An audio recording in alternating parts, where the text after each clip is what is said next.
Hello everybody, I'm Justin Thomas, and this will be my spoiler-free review of Victoria, Season 2, Episode 1, titled A Soldier's Daughter.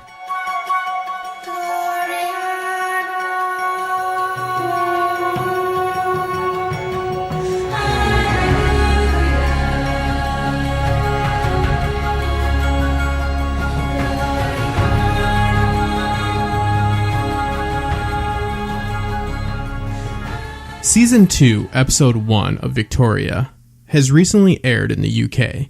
Now, for those of you, like myself, who reside on the other side of the pond, I'm of course speaking of the United States, and don't wish to use a VPN or applications such as BBC iPlayer or ITV Hub to access British programming, which I will remind you that using these methods and services is walking a fine line on both moral and legal grounds. Now, I'll say I'm a bit of a bad boy when it comes to my British programming, but that's up to you to decide for yourself if getting British programming a little bit early is worth it. But if you fall on the side of no, it's not, then the series will be available in the States on January 14th, 2018, and will continue the story of one of Britain's most important monarchs. So let's jump into it. The royal period drama Victoria has returned for a second season, and as I said, this will serve as a spoiler-free review for Episode 1 of Season 2, A Soldier's Daughter. This will contain possible spoilers for Season 1, so if you haven't seen Season 1 and you don't want to risk being spoiled, now's the time to leave.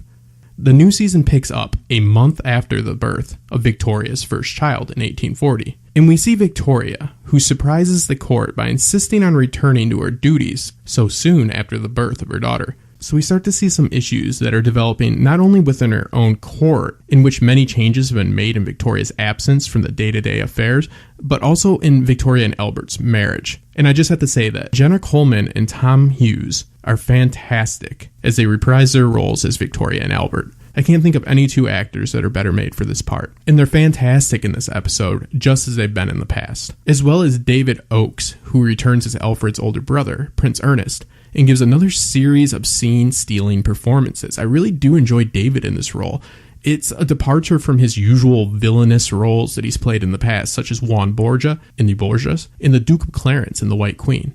There are many returning characters that we won't be discussing since we are staying relatively spoiler-free. We won't be diving into any of the many side plots, but I will say that they have not dumped any of the storylines from the first season, and that's something I find very refreshing and something you cannot say for a lot of big television shows these days. Now, as I said, many changes have been made in the Queen's household during Victoria's pregnancy, but one major addition that is made by the Queen herself is none other than the addition of Dame Diana Rigg, who you might know as the Queen of Thorns from the HBO series Game of Thrones. She appears in Victoria as the Duchess of Buccleuch, and I can say she's great as usual, and she's looking to be a thorn in the side of many this season as she takes up the position of Mistress of Robes.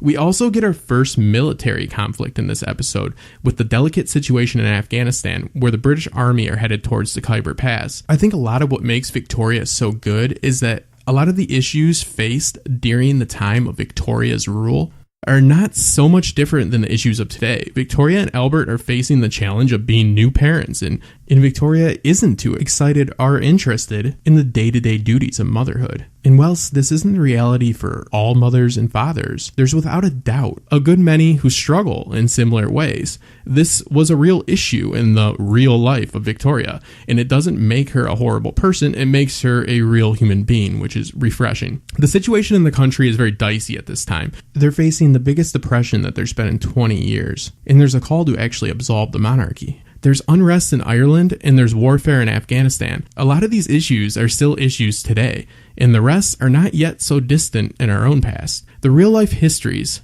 of the dramatic depictions of both Victoria and another great series, Netflix The Crown, have a lot in common actually. Both shows touch on the difficulties of a man, especially an ambitious, strong man, faces when being married to a queen, as well as the struggle within the royal household, as well as the country as a whole. When it comes to bringing forth progress, whether it be a touch of the modern for their periods, our policy. We even have some of the same actors, such as the fantastic Alex Jennings, who appears in both series and seems to be a staple for any production that revolves around royalty.